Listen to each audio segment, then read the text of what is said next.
Alhamdulillah. Alhamdulillahilladzi arsala rasulahu bil huda wa dinil haqq liyudhhirahu 'alad dini kullihi walau karihal kafirun.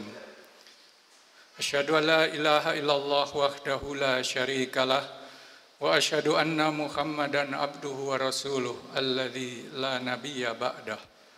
Allahumma salli wa sallim wa barik ala abdika wa rasulika Muhammad wa ala alihi wa sahbihi. Amma ba'd, fa ya ayyuhal hadirun usikum wa nafsi bitaqwallah faqad fazal muttaqun. Qala Allah ta'ala fil Qur'anil azim, a'udzu billahi samiil alim minasy syaithanir rajim. Wa basyiril ladina amanu wa amilus solihati anna lahum jannatin tajri min tahtihal anhar kullama ruziku minha min thamaratin rizqan qalu hadzal ladzi ruzikna min qablu wa utu bihi mutasyabiha walahum fiha aswajun mutahharatun wa hum fiha khalidun. Al-ayah. Para hadirin jamaah Jum'ah Masjid Istiqomah yang dimuliakan Allah, setelah kita puja dan puji Allah Subhanahu wa Ta'ala, Maha Suci Dia dan Maha Tinggi, kita sampaikan salawat dan salam kepada Nabi besar Muhammad Sallallahu Alaihi Wasallam, pada para keluarganya, para sahabatnya, dan para pengikutnya dalam iman sampai akhir zaman. Selanjutnya, khatib berwasiat kepada diri sendiri dan kepada para hadirin sekalian dengan takwa kepada Allah dan jangan sekali-kali mati kecuali dalam keadaan muslim. Para hadirin rahimakumullah, setelah hari-hari ini kita dibuat panas oleh situasi tegang dalam perpolitikan dan ketegangan kita di dalam menghadapi COVID-19. Siang ini mari kita bicara yang lebih enak. Saya ingin mengupas soal surga saja. Surga atau al-jannah itu dijanjikan oleh Allah dan Rasul-Nya dan para malaikat untuk orang-orang yang berkata Rabbunallah, Tuhan kami Allah, kemudian tetap istiqomah.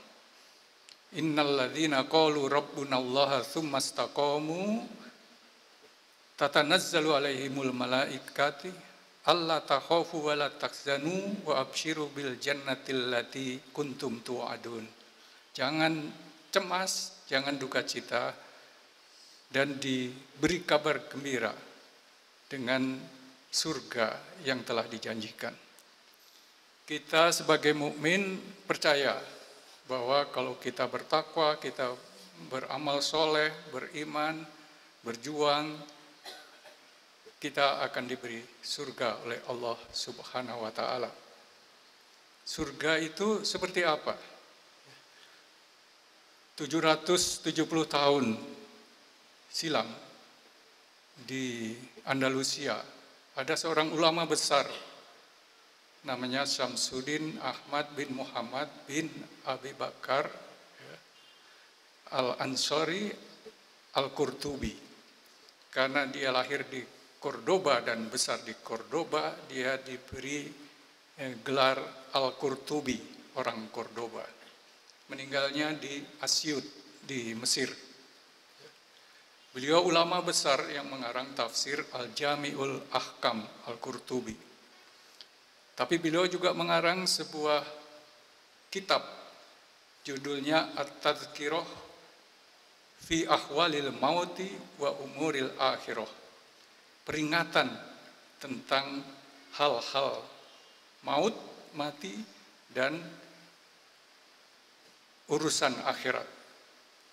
Di dalamnya, kitab yang 808 halaman itu, beliau memperinci segala hal tentang surga, al-jannah.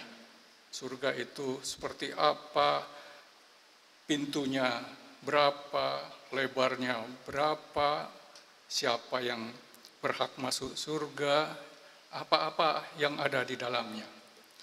Nikmat-nikmat yang ada di dalamnya dalam kitab itu berupa bermacam-macam jenis. Ada nikmat-nikmat jasmani, pemuasan syahwat jasmani. Ada makanan, kuliner, disebutkan di meja beribu meja, ada berpuluh jenis kuliner yang siap dimakan, dan kalau sudah makan minum di sana tidak akan buang air, tidak akan buang air besar, buang air kecil, menguap saja menjadi keringat yang baunya wangi. Kemudian ada kota-kota besar, ada benteng-benteng, ada istana besar, kusur. Setiap rumah yang dibuat dari permata, dibuat dari intan berlian, keindahan-keindahan mata, cahaya, pintu-pintu dari rumah itu bertiup angin surga. Kemudian minuman, berbagai minuman yang disiapkan. Minuman-minuman yang biasa diminum di dunia dilarang, ada minuman khamar di sana tersedia. Bahkan sungai, ya, itu yang paling populer kita baca. Al-jannatin tajri min tahtihal anhar. Surga jannah yang mengalir air sungai di bawahnya. Diperinci dalam hadis-hadis yang disebut oleh Imam Qurtubi tadi. Ada sungai dari susu, ada sungai dari madu, ada sungai dari khamar. Dan semuanya merupakan nikmat-nikmat yang bisa disebut nikmat-nikmat syahwati. Syahwat makan, minum, dan juga syahwat untuk dipergauli wanita. Dalam surga ada yang namanya hurul ain. Huril aini itu diterjemahkan dalam kitab-kitab tafsir Indonesia, terjemahannya bidadari. Padahal bidadari itu istilah dari India. Itu adalah semacam wanita dan disediakan 70 buah atau 73 bagi setiap orang yang soleh di surga. Begitu cantiknya sehingga disebut matanya hitam, ya. Kemudian wanginya, baunya, dan bercahaya. Kalau cahayanya terbuka ke alam ini, maka pudarlah cahaya matahari dan bulan karenanya. Kalau bidadari itu meludah ke laut di dunia, seluruh laut ini akan menjadi tawar karena indahnya ludah dari bidadari tadi. Bidadari itu atau hurul ain itu dalam kitab Tazkirah tadi disebut kulitnya begitu beningnya sampai kelihatan urat-urat darah dan urat tulangnya di dalamnya, saking beningnya.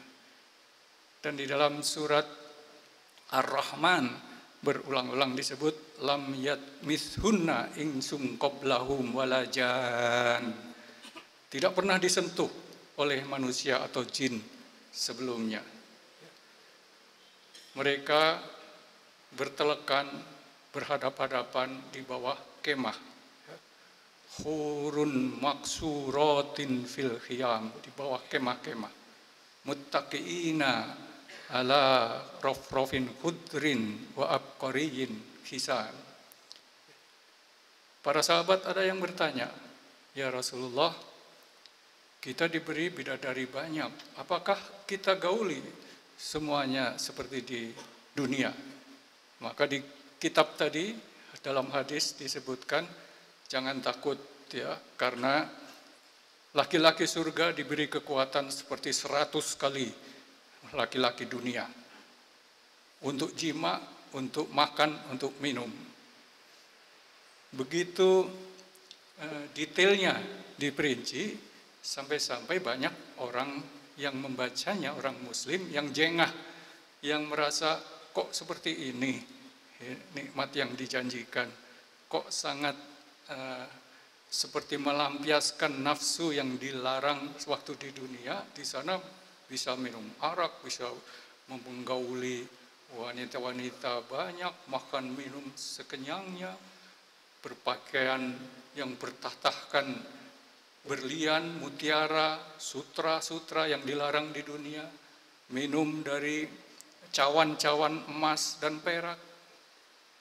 Disebut juga makanan pertama di ahli surga yang utama adalah hati ikan hiu.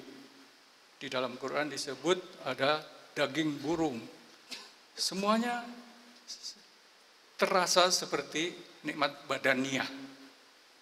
Sehingga ada yang berpendapat bahwa itu adalah ayat-ayat makiyah yang diperlukan untuk merangsang orang-orang kafir Quraisy di Mekah untuk menginginkan surga.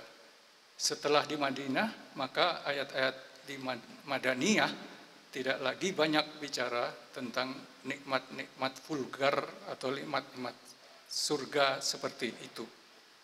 Para hadirin rahimakumullah, tapi bagaimana kita bisa mengelak itu ayat-ayat firman Allah?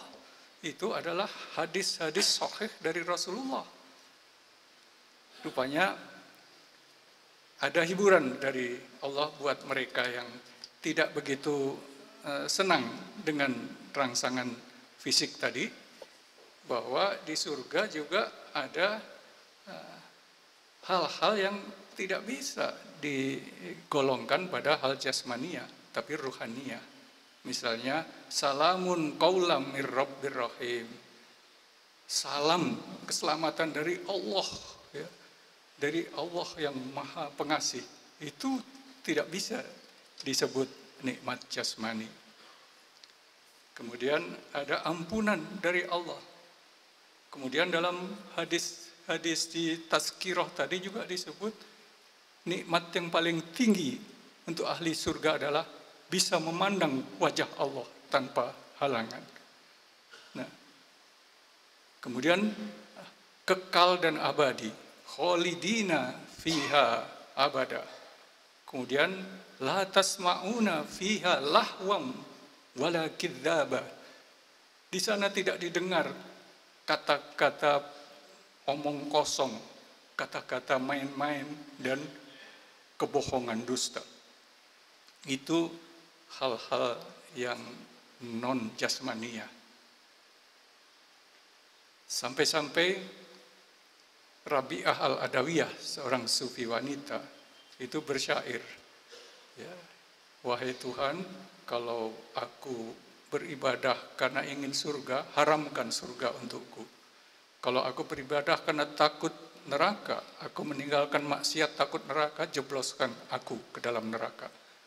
Tapi kalau aku beribadah dan aku meninggalkan maksiat karena cinta padamu saja, terimalah cintaku ini.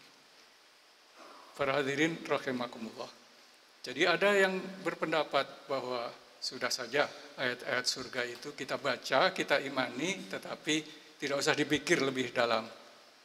Tetapi ini diperinci oleh Imam Al-Qurtubi dan juga Ibnul Jauzi dalam kitabnya Al-Hadil Arwah ila Biladil Afrah. Pedoman, petunjuk jalan untuk menuju negeri yang penuh kebahagiaan. Itu isinya juga dalam 1000 halaman, isinya tentang surga yang sama diuraikan seperti tadi. Jadi kita imani itu, yang tidak senang disediakan nikmat-nikmat lain yang ruhani sifatnya, Tetapi ada satu hadis Tirmidzi maupun Bukhari yang memberikan iming-iming lain. A'dattu li ibadiyas solihina ma la ainun ra'at wala udhunun sami'at wala qatra ala qalbil bashar. Aku sudah sediakan untuk orang-orang yang soleh apa-apa yang tidak pernah dilihat oleh mata, apa-apa yang tidak pernah didengar oleh telinga, dan tidak pernah terbersit dalam pikiran, dalam hati manusia. Itu rahasia yang tidak bisa diungkap. Jadi ada yang fisik, buah-buahan, makanan, ya, fiha fakihatu wa nakhlu wa rum'an, ada kurma, ada delima, dan ketika diberi rezeki itu, orang-orang ahli surga itu berkata, hadzal ladzi ruzikna min qablu. Ini yang dulu kita terima rezeki seperti ini di dunia. Wa utubihi mutasyabiha, tetapi pilihannya, opsinya lebih banyak. Para hadirin rahimakumullah, kita bisa pilih yang pertama, kita terima apa adanya dan kita yakini seperti itu bentuknya. Kita dapat bidadari juga, kita bisa sekuat 100 laki-laki di sini. Kalau yang tidak tersentuh oleh itu, kita bisa milih ampunan Allah, disayang Allah, bisa memandang Allah, tidak mendengar hal-hal yang dusta. Atau yang ketiga adalah ada yang menjadikan ayat-ayat surga itu sebagai inspirasi untuk diwujudkan di dunia. Jadi bangunan-bangunan bertingkat itu dibangun oleh raja-raja. Istana-istana mewah bertatakan berlian oleh khalifah-khalifah muslim, oleh raja-raja Mongol di India, oleh raja-raja di Istanbul. Museum Istana Topkapi itu penuh dengan kamar-kamar harem untuk ratusan wanita yang ditawan dari peperangan. Jadi dia sudah mewujudkan apa yang dijanjikan di surga. Kemudian mereka juga membuat kebun-kebun, kebun-kebun yang air-air mengalir di bawahnya. Fihima ainani tajriyan, fihima ainani naddohotan. Semua diwujudkan di dalam gedung Taj Mahal di Agra di India. Tamannya mengalir air sungai di bawahnya. Di Istana Alhambra di Granada diwujudkan oleh Sultan pada waktu itu. Juga bidadari diwujudkan di dalam harem tempat mereka. Tapi dia tidak bisa mewujudkan keabadian dan keindahan salamun qaulam mir rabbir rahim. Para hadirin rahimakumullah, manapun yang kita pilih, cara kita menghayati atau memahami ayat-ayat surga tadi, kita tetap akan mengejarnya karena Allah dan Rasul-Nya menyuruh kita untuk mengejar ampunan Allah, wasari'u ila magfiratin min rabbika wa jannatun arduhas samawati wal ard uiddat lil muttaqin. Berlombalah untuk mengejar ampunan Allah dan surga yang luasnya seluas langit dan bumi yang dijanjikan untuk orang-orang yang bertakwa, apapun bentuk nikmatnya nanti. Aqulu qouli hadza fastaghfirullaha li wa lakum innahu huwal ghafurur rahim. Allahumma sholli ala Muhammad.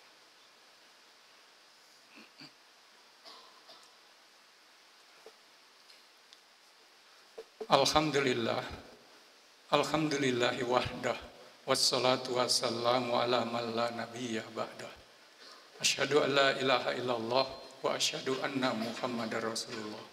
Allahumma sholli ala Muhammad wa ala alihi wa sahbihi ajmain. Qala Allahu ta'ala fil Qur'anil azim, a'udzubillahi samiil alim minasyaitonir rajim. Innallaha wa malaikatahu yusholluna 'alan nabi ya ayyuhalladzina amanu shollu 'alaihi wa sallimu taslima.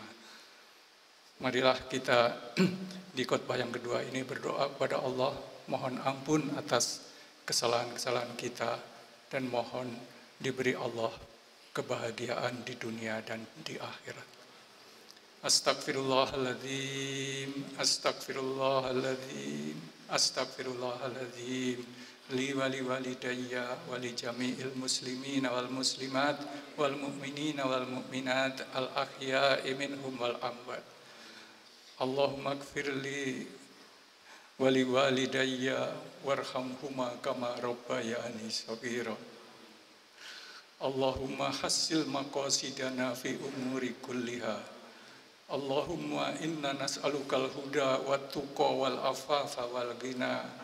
Allahumma inna nas'aluka ilman nafi'an wa rizqan wasi'an wa taubatan qabla al maut wa rahatan indal maut wa rahmatan ba'dal maut. Allahumma inna na'udzubika min ilmin la yanfa wa min qalbin la yakhsha wa min ainin la tatma. Rabbana atina fid dunya hasanah wa fil akhirati hasanah wa qina adzabannar. Amin ya Allah ya rabbal alamin. Ibadallah, innallaha ya'muru bil adli wal ihsan wa ita'i dzil qurba wa yanha 'anil fahsya'i wal munkar wal baghi ya'idzukum la'allakum tadhakkarun. Fadhkurullahi adzkurkum wa la dzikrullahi akbar.